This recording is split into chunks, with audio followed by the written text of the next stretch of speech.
Hello, welcome to Solomoriah Speaks, episode 27, Old School Saving Throws. One of the things I've heard a lot over the years, something I see a lot of people talking about, is not understanding how to apply old school saving throw categories the way that they're described in the classic games. It's a reason that people often give for using what they would consider more consistent saving throw systems that are provided as supplements or house rules and so forth. Now, specifically, I'm going to cover saving throws from original D&D, the Holmes Basic rules, the Moldvay Cook, Marsh Basic and Expert or BX game, and first edition AD&D. I'm not going to go into second edition, although I should give enough information to help anybody trying to figure second edition out to work out how it's supposed to work. In anything I say about BX should apply equally well to the Menser BECMI system. They have the same categories.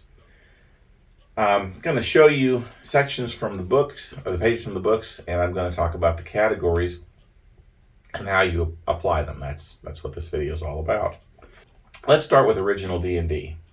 We have Death Ray or Poison, all wands, including Polymorph or Paralyzation, Turn to Stone, Dragon Breath, Staves, and Spells. Holmes Basic presents them in a different order, as you can see, but it basically is the same set of categories. They just say Magic Wand rather than having that extra caveat about Polymorph and Paralyzation, and they say Spell or Magic Staff instead of Staves and Spells. It's the same thing. The BX rules presents, again, the same basic saving throw categories: Death Ray or Poison, Magic Wand. Paralysis has now been moved to Paralysis or Turn to Stone, Dragon Breath, and we have Rods, Staves, and Spells. Not entirely certain why they bothered with Rods in BX, because there are no rods that have saving throws in the BX rules. So whatever the reasoning is behind that, I couldn't actually tell you. AD&D First Edition has different saving throw categories. They're not consistent. I'm going to go down them and then we'll put them off until the end. AD&D First Edition presents Paralyzation, Poison, or Death Magic as one category. Death Magic replacing Death Ray as a name. Paralyzation has been moved from, well, whatever it would have been before, to the lowest category. The Poison and Death Magic's been added to them. Petrification or Polymorph, so now we have Polymorph combined with Turn to Stone. Rod, Staff, or Wand all together as one category. Breath Weapon instead of Dragon Breath, and Spell. And as I said, I'll talk about 1E towards the end. Let's get one thing out of the way really quickly. For all four of these systems, Dragon Breath or Breath Weapon refers to any situation where a monster breathes out something damaging on the characters or on its opponents. Fire, acid, ice, whatever it is that it breathes, that is the Breath Weapon or Dragon Breath. And that doesn't just apply to dragons, that can apply to things like hellhounds, for example. Now, if the creature's Breath Weapon does something else, like turning to stone, for example, and that saving throw is easier for the character, then the character should be allowed to use that saving throw rather than the Breath Weapon or Dragon Breath saving throw to avoid the effect. But generally speaking, in the cases where you're saving for half damage against a Breath Weapon, you should use the Breath Weapon or Dragon Breath category. Death Ray or Poison, I'm just going to call it that because most of these games call it that. Death Ray or Poison is the easiest saving throw category for all classes, and it stays that way throughout levels from the lowest to the highest in all of these games. And the reason for this is principally fairness. Anything that can kill the character outright if they fail this one roll falls in this category in general. Death Ray literally means when a death ray is used on the character or anything else that could just kill them in one shot. Death Ray is also kind of a catch-all for things that can damage a character, possibly fatally, Well, it doesn't have a proper saving throw. Otherwise, Death Ray is frequently used, for example, as the saving throw to avoid falling into a pit or such traps like that. Poison is categorized here for the same reason. Poison in these classic games kills you dead. If you fail the saving throw, you die. And that's typically how it works. So the saving throw versus poison is categorized the same as the saving throw versus any death-causing effect. The next category we have for all of these games, putting the Holmes saving throws in order, is the magic wands. I don't know why Holmes presented his out of order from the others, but I have sorted them into the same order as these other games for consistency purposes here. Wands is an easier category of saving throw. It is quite a bit easier in original D&D and remains that way in these other games, with one peculiar exception. For some reason, in original D&D, magic users' saving throws versus magic wands don't improve as fast as their saving throw versus spells, such that at high levels, they actually save versus spells 1 point easier than they save versus wands. I can't explain that, but I have to suspect that maybe it was a mistake or was recognized as a mistake, because none of the other games have that particular arrangement. For all the other games, magic wands remains an easier save than the spell or staff or the staves and spells category. Again, excluding first edition AD&D, which we'll talk about. Turn to stone is pretty obvious, or petrification if you use that term for it. It is specifically the saving throw used to avoid being turned to stone.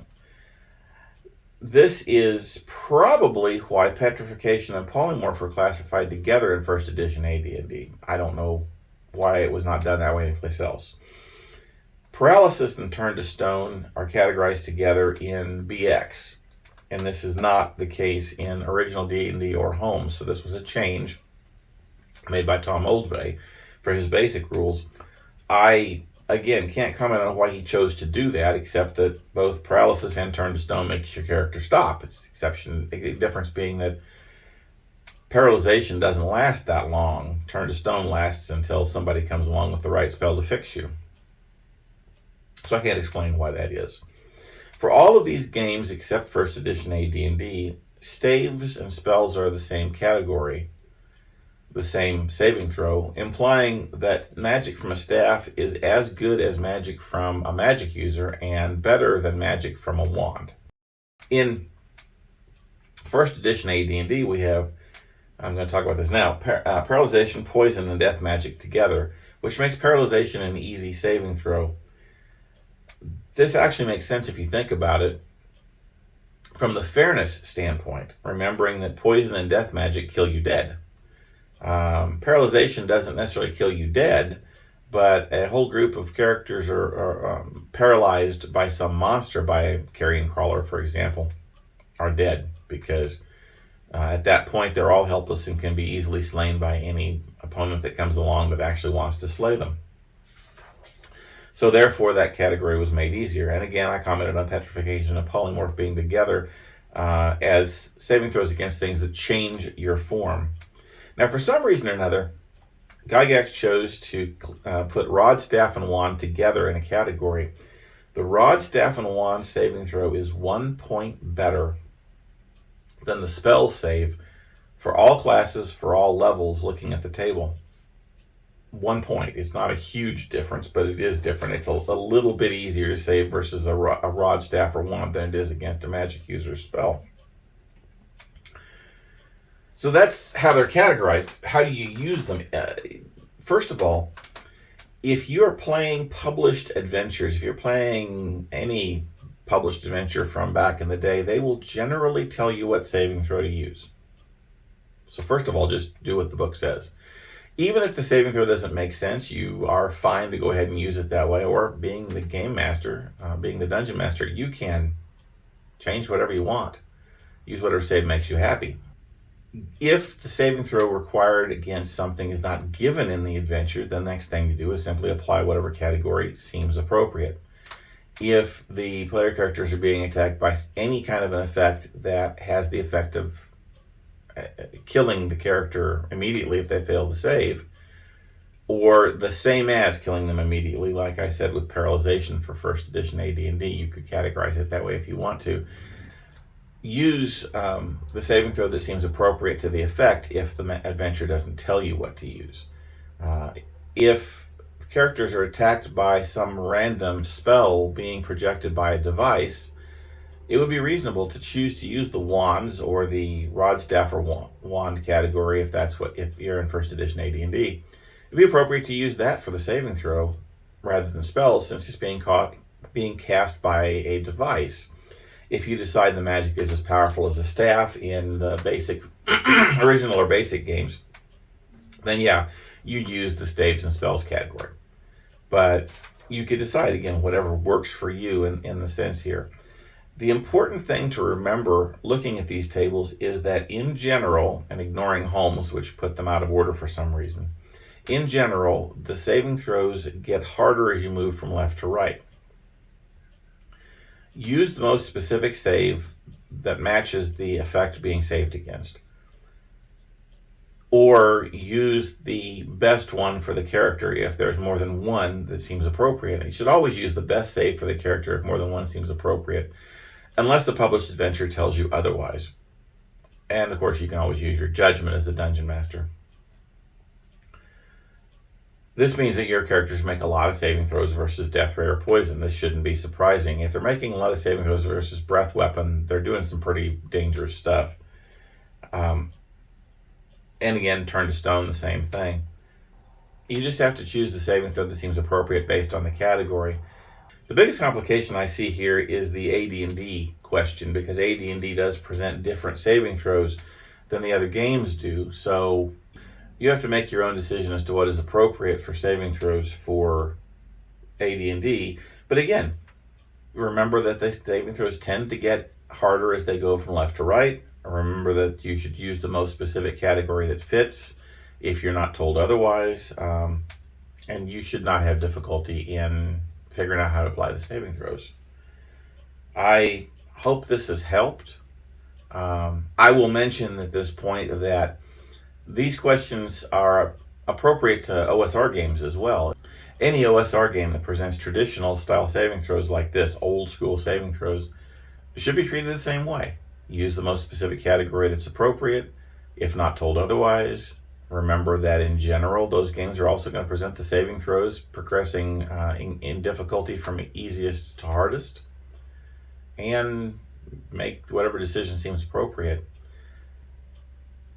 There's almost no wrong decision here. As the DM, as long as the decision makes sense to you and you can articulate it, that should be good enough. Not that you always have to tell the players why they make a specific saving throw. In fact, in some cases, the type of saving throw they're making may give them a hint as to the nature of what kind of magic is being used against them, or what kind of effect is actually happening in situations where the effect is deceptive, illusions, for example. I think this covers it. I think that this should help anybody who's trying to make these decisions. I wish you all luck. Post your comments, questions in the comments below, or feel free to catch up with me on the Facebook group or on our forum. Best place to find out what we're doing in the project. Thank you for your time.